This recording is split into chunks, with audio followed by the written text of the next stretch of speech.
अस्सलाम वालेकुम my YouTube family. तो कैसे हैं आप सब लोग। आई होप आप सब लोग ठीक होंगे। अल्लाह आप सब लोगों को खुश रखे। और मैं आज का व्लॉग बहुत मुश्किलों से बना रही हूँ बिकॉज़ मेरी तबीयत बहुत ज़्यादा ख़राब है और मुझे बहुत ज़्यादा टॉर्चर दिया जा रहा है मेंटली तौर पे, क्योंकि उसको पता है कि इसके सर पे कोई भी नहीं है सिवाय अल्लाह के, और वो मुझे टॉर्चर दे रहा है। मुझे कुछ समझ नहीं आ रही कि मैं कौन सा रास्ता चूज करूँ, कौन सा नहीं।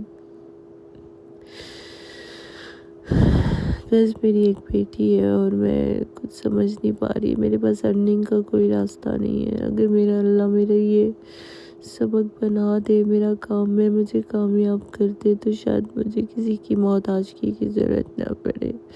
और मैं दुआ करती हूँ कि अल्लाह सबको अपने सिवा, अल्लाह के सिवा किसी का मोहताज ना करे, क्योंकि वो ये बात जानता है कि अल्लाह ने मुझे उसका मोहताज किया हुआ है ना, तो वो मेरे सर पे चढ़ के नाच रहा है इस टाइम पे, और कुछ भी नहीं है।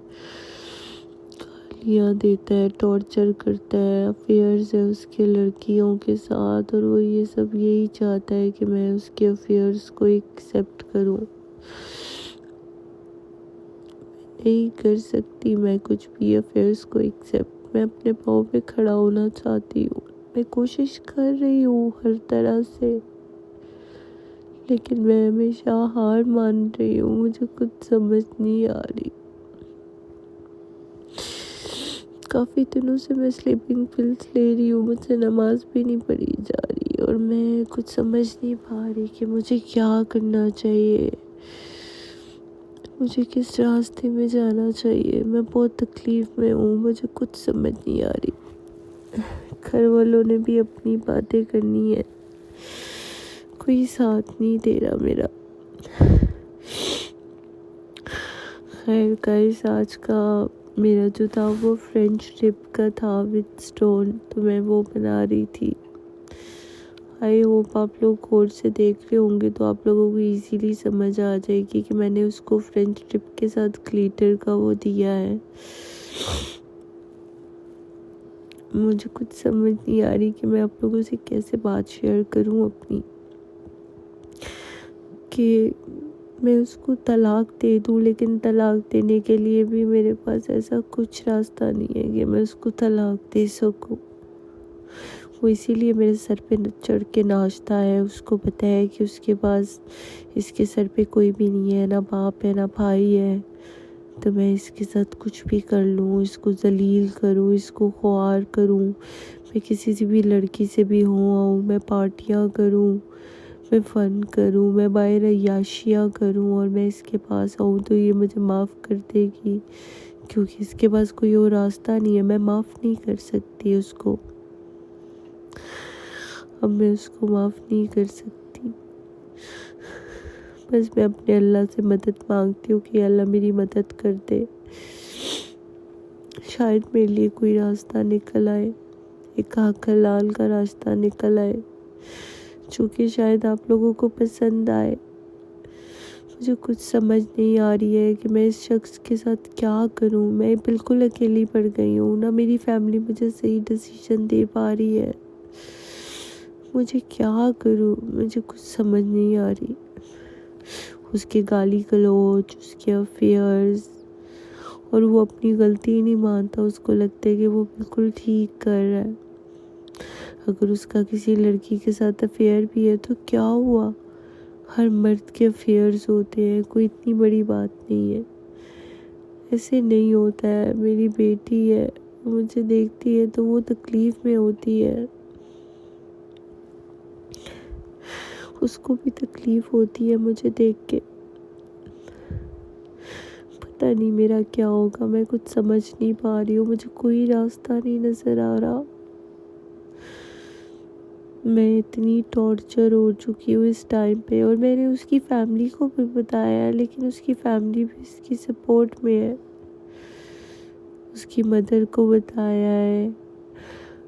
क्या आप भी अपने बच्चों को ऐसे टीच करेंगे कि वो दूसरों की बेटियों की ज़िंदगी बर्बाद करें? मैं अपने बेटे को, अगर मेरा बेटा हुआ तो मैं उसको कभी भी ऐसे टीच नहीं करूँगी कि वो कभी भी किसी औरत की ज़िंदगी बर्बाद करे। कितना टॉर्चर, कितनी तकलीफ। ना आप उसको खर्च दे रहे हो, ना आप उसको पूछ रहे हो। कुछ खर्च से आपके खर्च नहीं चलते। बच्चे हैं, घर के राशन है, ग्रोसरी है, रेंट है, मेड्स है, 100 चीज़ें होती हैं इंसान की। वो पुराने ज़माने में ज़िंदगी जी रहा है। उसके पास अय्याशियों के लिए पैसे हैं, उसके पास लड़कियों के लिए पैसे हैं, उसके पास और सब चीज़ों के लिए पैसे हैं। एक शख्स जो 24 घंटे मुझे कॉल पे अपने साथ रखता था, जो मुझे कहते, मेरे दोस्तों ने बोला है नहीं तुम उसको 24 घंटे कॉल पे नहीं रखा करो, ये सही नहीं है कि तुम अपना रिलेशनशिप ख़राब कर रहे हो। कोई दूसरा इंसान आपके रिलेशनशिप में जब एडवाइस देना शुरू हो जाए गलत किस्म की, तो क्या आपको नहीं लगता कि आपका रिलेशनशिप टूटने वाला है?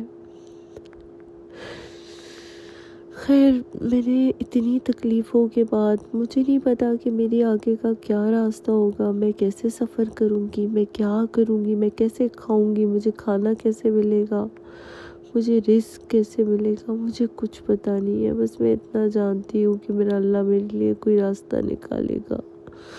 मैं थक गई हूँ इन तकलीफ़ों से। मैं ठीक करने की मैंने 1000 बार कोशिश की। अगर वो कल को मुझ पे ये तोहमत लगाता है ना कि तुम थी ऐसी, वो नहीं लगा सकता। मैंने इतनी कोशिश की है, मैंने टिल एंड तक कोशिश की है। इवन देन कि मैंने उस औरत के साथ इसे 300 दफ़ा पकड़ा है और मैंने इसको 300 दफ़ा बोला है। मैंने कहा मैं तुम्हें चांस दे रही हूँ, लेकिन वो औरत नहीं, ये भी ऐसा ही है। इन सब, इसने मेरी ज़िंदगी बर्बाद कर दी है। आप कहते हैं ना कि माफ़ करने वाला बड़ा होता है, मैं इसको कभी भी माफ़ नहीं कर पाऊँगी, क्योंकि अपनी बच्ची की वजह से। अगर ये मुझे अपनी भीख में ज़िंदगी दे और बोले कि हाँ तुम रहो, तो मैं ऐसी ज़िंदगी में कभी भी नहीं रहूँगी। मैं मूव ऑन करूँगी और मैं अपनी ज़िंदगी को एक अच्छे डिफरेंट वे में, एक सही वे में लेके जाऊँगी। मेरी अल्लाह से दुआ है कि मेरे मालिक मेरी मदद कर। मुझे कुछ रास्ता नहीं नज़र आ रहा, मुझे कुछ समझ नहीं आ रही है। मैं क्या करूँ, मैं किस तरफ जाऊँ? वो खुद को फिरौन समझ बैठा है। वो समझता है कि बस वही है, मेरे पास कोई रास्ता नहीं है। मैं गोलियां खा खा के पागल हो रही हूँ, मुझे कुछ समझ नहीं आ रही। क्या ये सही है? आप लोग मुझे बताएं, क्या ये सही है? प्लीज़ कमेंट सेक्शन पे ज़रूर बताइएगा और प्लीज़ मेरे लिए दुआ करें। मैं बहुत थक चुकी हूँ अपनी ज़िंदगी से। शायद मैं कुछ ऐसा ना कर लूँ कि मेरे हाथ पे कुछ भी ना रहे और वो